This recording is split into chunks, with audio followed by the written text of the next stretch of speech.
to the Woman on the Rise Lightning Talks, which explores topics around career growth, leadership, work-life balance, mentorship, challenges, and lessons learned with our experienced Pioneer alumni. Just some housekeeping before we start introductions. Our lightning talks are purposely designed to be short so that way we can be conscious of everyone's time.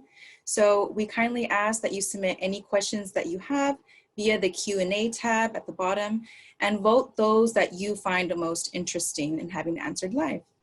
We will try our best to get to everyone's questions, but in the case that we don't, our guest has graciously agreed to answer them after the event.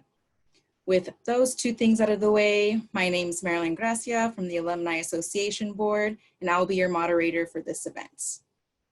Today, we are joined by alumna Terri Hanson Mead, who is a multi-award winning author of Piloting Your Life, president of Solutions to Projects, LLC, managing partner of Class Bravo Ventures, and an advocate for women through all of her platforms, including her YouTube and blog. As an angel investor, Terri invests in startups that have products or services that expand the influence and power of women, including health, consumer products, and technology. Terri, I just want to thank you so much for joining us today for a conversation. Well, thanks so much for having me. I'm hoping this will be fun. I'm sure it will. And, we did get quite a few questions in advance. So before we get into that, can you just share your career path and really how you came to establish your businesses, Class Bravo Ventures and Solution to Projects? I've been thinking about it since you posed that question. I'm like, how am I going to make this totally circuitous route something that is digestible and not too fast? And just to let everybody know, I am 50, so I'm halfway through my life, and I probably have about 30 more years left to work. So I am just getting started. I was fortunate enough to grow up in Castro Valley, so not too far from Hayward, where my dad had an accounting firm. So at 9, he had me filing, and at 16, I was doing tax returns and financial statements, and by 20, I was doing audits and reviews. And in the middle of all of that, he would farm me out to different businesses, to different to friends, whether it was to start up a candy and nut distribution company or to do accounts receivable and collections for a law firm. An ex-boyfriend had a company in Hayward, so I was a human resources manager and a controller. I did payroll, I did HR. So by the time I was 25, after I'd graduated from Cal State East Bay, back when it was Cal State Hayward, back in '92, I had more experience than most people did by the time that they were 40. In 1995, when I was 25, I'd met my husband. Well, actually, I'd known him a long time. He was doing his grad school work at Cal State East Bay, and I decided to get my master's degree in New Venture Small Business Management. And I chose to do that instead of getting a CPA degree because I didn't want to take over my dad's business. And so when I graduated in '97, I was like, what am I going to do? So I had a headhunter place me as a financial analyst for NorCal Waste Systems in San Francisco. And I fell into the work that launched my career doing system implementations, project management. And then a couple of years later, I fell into biotech. And so I have spent basically the last 20 years working in and with biotech, med device, diagnostic, digital health companies on IT strategy, IT compliance, system selection, project management. If you're starting to glaze over, don't worry. My husband still doesn't understand what I do. After working for 2 biotech companies, I got laid off twice in 3 years, at which point I said, screw it, I want to own my destiny. And I started my consulting company 15 years ago, and that's Solutions to Projects. And so I've been very successful with that, working with, life sciences companies. And about 5 years ago, decided I was tired of bashing my head against the arrogance of science in an industry that didn't appreciate technology. And my whole value prop is around leveraging technology to optimize business performance. And so a friend of mine suggested that I get into angel investing. And so I've been doing that in addition to my consulting work for the last 5 years. And a couple of years ago, started doing expert witness work for failed system implementations. So it's a weird, when I look back, it looks like it all makes sense, but it doesn't at all. It's a lot for anyone to take in. Thank you so much for sharing that. That's certainly, like you mentioned, that's a lot. What kind of feelings were coming up when you were initially starting your business?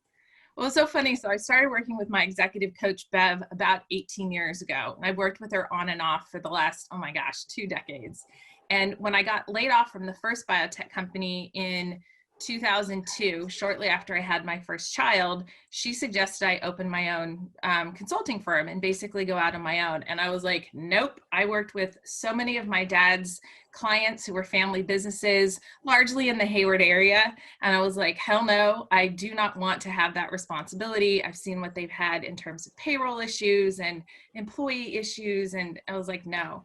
And then was laid off the second time. I was like, now I'll listen this time. And I launched it. Because I had a bit of a package from being laid off from the second biotech company, I had a little bit of a financial cushion. And because I understood business and I had an accounting background, a management background, a sales and marketing, I'd gotten exposed to all of this. I was very comfortable setting it up, and I'd also built a fairly good network. So it was just a matter of reaching out just to let people know what I was doing, put a whole plan together. So I was a little bit nervous, but my husband was working at a little bit of a financial cushion, and I thought, worst case scenario, I could always go back and work for somebody else. I could always actually go back into accounting, which is like the fallback to the fallback to the fallback. Oh my goodness. You mentioned angel investor. What can you explain just to our audience what that is and what that really comprised of? Yeah. So as an angel investor, I'm sure a lot of people living in, I don't know where everybody's dialing in from, how old school, calling in from. But, here in the Silicon Valley, it's really very entrepreneurial. It's a startup haven. There are a lot of great universities that spin out some really great technology. And so you have all of these startups, and these startups need investment funds in order to, get their products, get their services off the ground. And so usually what happens is you have angel investors who we invest our own money into startups, usually in early stages, before companies will go do venture rounds or raise more money or even go public. So basically, I invest my own money into early stage startups, early stage companies, in hopes of eventually getting a fairly significant return on my investment. Thank you so much for that. One of our alumni was curious, as an angel investor, what is the quick elimination criteria that you use to really filter down the opportunities that you want to scrutinize or look into more? That's a really great question. And I can only speak to what I do, because every angel investor is different. Because instead of a venture capitalist or a VC who's investing other people's money, therefore they have a certain investment thesis or set of criteria because they're held accountable to their investors, I get to decide what I want to invest and how I want to invest. Over the last 5 years, I've continued to refine and actually adjust and modify my investment thesis. So right now, I want to invest in startups that have products and services that expand the power and influence of women. So this means when, talk about elimination, quick elimination, if somebody is sending me something that's in marketing or advertising or is a direct consumer product that is specifically targeting men, chances are it's not going to fit into my investment criteria. Another thing is right now, I have been always very sensitive to the management of the founding teams, or the composition of the founding teams. And when I see that it's all white men, that's usually a quick elimination, especially if it's around something that's women's health or something specifically for women, that I'm like, where are the women involved and how are you deciding what to do? Who's on your advisory committee? So it really is it something that I think that the world needs? Is it something that I think there's a big enough market for? Do I think that the team is the right team to do it? And, is it, is it tied into my broader investment thesis of improving the quality of people's lives? So, I mean, there are a number of other things. So if it's something that it looks like it's just a lifestyle business, so it's not going to be something a venture capitalist will be interested in investing in later, chances are I won't invest in it, because the whole point, it's not philanthropy. I want to get my money back. So it has to be something that I have an understanding of what the exit's going to be, so that I know that there's a plan for me to get my money back, versus something that, let's say it's a very small bakery, somebody just wants to have that to generate a living. Chances are I'm not going to get my money back on something like that. It's really just to fund the day-to-day and give them a nice lifestyle. So those are some of the criteria that I use. Great. I really like the insight. I was always curious on what an angel investor was myself. So thank you so much. And I really appreciate how you identify which ones you're most interested in. You know, speaking about one of the criteria that you mentioned is when you notice that the board is going to be mostly male and of a certain demographic, that's an instant no for you. Mm-hmm. Just kind of going into women in leadership, from your decades of experience, do you find that, being a woman in leadership, even if it is, your own business, do you find that it's been difficult? And maybe if you want to share some of the things that have been difficult. It's interesting. I was thinking about this question too, about a woman in leadership versus just a woman in business, a woman in investing, and the challenges that I've experienced over the years. I was thinking back to some of the early days when I was in biotech, and I was experiencing some sexual harassment and some challenges with a vice president in the company. And at that point, I was not very high up. And I went to HR and I'm like, look, this is what's going on. And I was basically told, he's more important than you are, so suck it up, buttercup.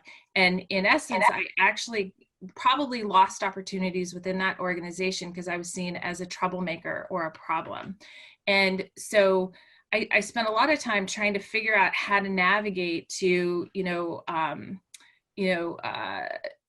up the levels in my career. And where I encountered some issues is when I had children. And so I would take some time off. And in taking that time off, then of course, I kind of take a step back on the career ladder. And so starting my own consulting firm, I was basically able to create my own opportunities around it. It's a lot of work. It's not a small endeavor, but I've been able to create my own opportunities. But even recently, in the last 5 years as an angel investor, as a woman over the age of 40, I would walk into events, and a lot of the men there, and it's primarily white men, especially in the Silicon Valley, I would be overlooked. I would be underestimated. I mean, actually, that's kind of been something that's been consistent throughout my career. I'm not a good person to underestimate, by the way. So, but they would assume that I was an administrator. They would assume that I was part of the help. And it wasn't until I would say that I was a commercially rated helicopter pilot that some of the investors would go, what? And then I would get some attention. And so it's really been challenging. So in the last couple of years, I've been very vocal and trying to get more women involved in early stage investing, trying to really help, I don't want to say prop up, but really elevate other women so that we can begin to level the playing field, not only for women, but also BIPOC and LGBTQ+, so that we have greater diversity and greater representation. So because I've had challenges, and it wasn't until I was 37 that I realized that being a woman, that there were obstacles in the way and that there were things that were not going to be available to me. Up until that point, I was like, nope, I'll just work harder. It'll be fine. But something about 37, a lot of us women realize that it's not our imagination, that the challenges, the opportunities aren't there. And a lot of us start to shift and go, okay, well, what are we going to do about it? You mentioned that you had some, I guess, some thoughts about, when you wanted to step back and, take care of your family, that's something that's very common amongst women who are interested in starting families. One of our alumni is curious on how you specifically balance your home and work, and if you have any advice to keep it balanced. So, okay, I promised you I would, try to keep this PG, but, swearing is a little bit on brand. So, work-life balance is total bullshit. I mean, the reality is that in the course of a day, in the course of a week, in the course of a month, finding any sort of balance is next to impossible, especially if you're a Gen X woman like me who was told we could have it all, we could be it all without any sort of underlying social support in order to make that happen. So it's really more about what makes, I've shifted it, and I don't look at balance. I look like, how am I fulfilled? Am I fulfilled, over the course of a week? Am I hitting all of the points that I need to? Have I narrowed down the things that are of the highest priority? Am I making decisions that are consistent with my North Star goals and then my values? So the thing is that the way that we're socialized here in the United States for women, and I hope it's different for the Gen Zs and the millennials, I think are still bumping into it, but for the Gen Zs coming up behind, that the expectations and the challenges that I have faced and continue to face will somehow start to decrease. But the concept, now, there is no such thing as work-life balance. We just have to strive to do is the best that we can with what we have at the time, and try to eliminate as much guilt and let go of the drag of societal expectations. I love what you just said. That's actually one of my favorite quotes, is do what you can with what you have. Yeah. 100%. I wish I'd known that way back when, but that's something that I think I just heard like 2 years ago. Well, thank you so much. And, speaking of priorities, mental health is something that's just been becoming more popular, and I think a little bit less taboo, but it's still in that arena. How do you manage your self-care in your everyday life? Lots of alcohol. No, I'm just kidding. So I'm glad this question came up, and I'm glad you raised it, because for so long there have been so many stigmas around talking about our mental health, and I think it's really affected so many of us negatively. What I'm hopeful about is that the Gen Zs, I have 2 Gen Z kids, so I keep coming back to it. And when I was researching Piloting Your Life, I did some generational research about Gen X and Gen Z. So what I'm hopeful and optimistic about is that the Gen Z generation is much more willing and open in talking about mental health, their mental health, and asking for help when they need it. The concern that I have is that the resources aren't necessarily available. So for my own mental health, I try to, get exercise. I have a daily routine where I try to do at least 10 minutes of yoga every day, because there's a gal that I follow on YouTube who said, if you get on the mat every day for 10 minutes, that's better than twice a week for 60. I'm like, I can do 10 minutes. So I try to meditate for 5 to 10 minutes every day. I practice French every day. And I do some morning pages, or I journal for 20 to 30 minutes every day. And so all of that really anchors me and provides me for stability, so that when everything comes at me as the day progresses, I'm in a good place for it. I rely on my friends. I talk to my friends. And then of course I have my executive coach that I'll reach out to if I'm really in a tough place. I've tried therapists over the years. And in fact, one of the very best therapists I ever had was one who was doing her hours at Cal State East Bay when I was doing my master's degree. And I will be forever grateful to the help that I got from her. And oddly enough, I bumped into her camping like 15 years later. It was so random and serendipitous. That wasn't a coincidence. The universe conspired. Awesome. So one of our alumni, it looks like they would like any recommendations that you have in regards to books or podcasts for those who are interested in being first-time investors. So interesting thing about this. So there are a couple podcasts that I have listened to in the past. And I'm going to give you the names of them. I got very frustrated though when I was listening to them, because it was the white bro show and there was very little diversity. And I pushed back on a number of them going, let's get some women, let's get some BIPOC, let's get some LGBTQ+, let's get some other people other than the same guys who just kind of go back and forth. The thing is I still learned a lot from them. So I'm hoping that somebody will put these in the link. One of the best books is Angel by Jason Calacanis. And he wrote it in about 21 days. And I don't agree with everything that's in it, but he's got some really great suggestions if you want to become an angel investor. one thing that I didn't mention is to be an angel investor in the United States, you need to be accredited, which means you need to meet an income threshold or you need to meet an asset threshold. Another great book that I recommend is Venture Deals by Brad Feld. And what's really, really good about this one is it talks about the deals themselves. So even as an early stage investor, you have to understand all the elements of the different documents and the different terms, and it's a super steep learning curve. What's really great is Brad Feld and Jason Mendelson with Venture Deals. They do 2 to 3 courses 3 times, 6 to 7 weeks. You get out of it what you put into it. And on September 13th, they're launching their fall one. I highly recommend it.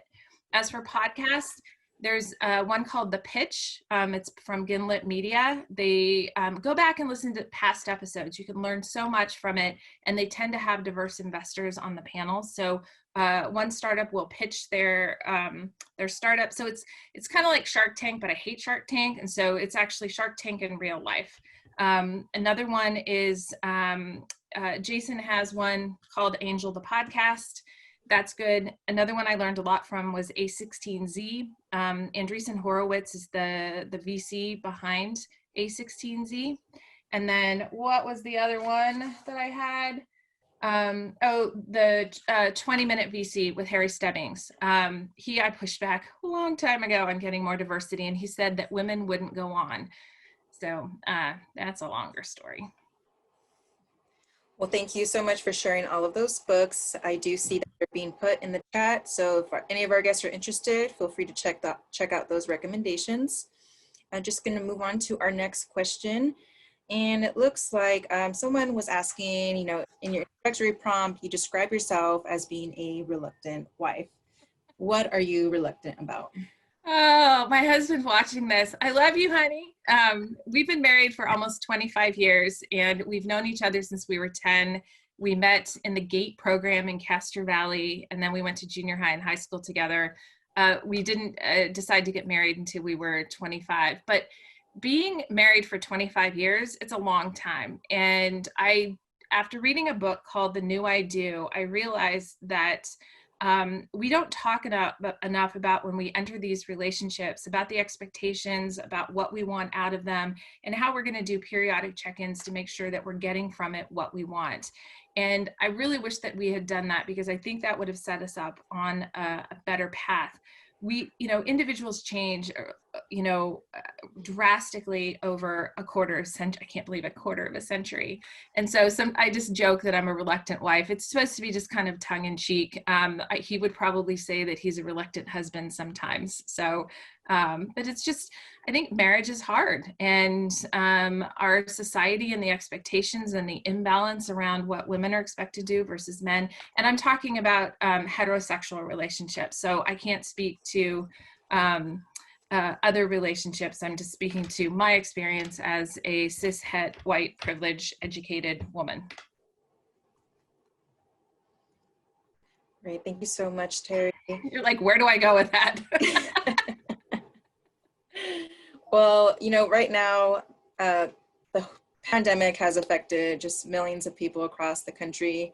A very common question we've been getting for alumni is, really how to adapt during this time now. And so, many people have found themselves unemployed. What advice do you have for alumni who are seeking new career opportunities during this current climate, and especially in the Bay Area? Yeah, well, so with this question, I had to think back to, what I experienced in 1992 when I graduated from Cal State Hayward, Cal State East Bay, in that I graduated in a pretty dim economic time as well. And I thought, even with all of my work experience, I thought I totally underestimated my capabilities. And so basically what I did is I kind of took one of the first things that was available, and in so doing realized that I'd underestimated myself and overestimated the job. But what I did was I told them, I asked about opportunities. They said there were none. I said, okay, let me help you hire my replacement. Let me train them. And then I'm going to leave. So I gave about 6 weeks notice. I learned as much as I could from that, and then, realized that I needed to look for something different.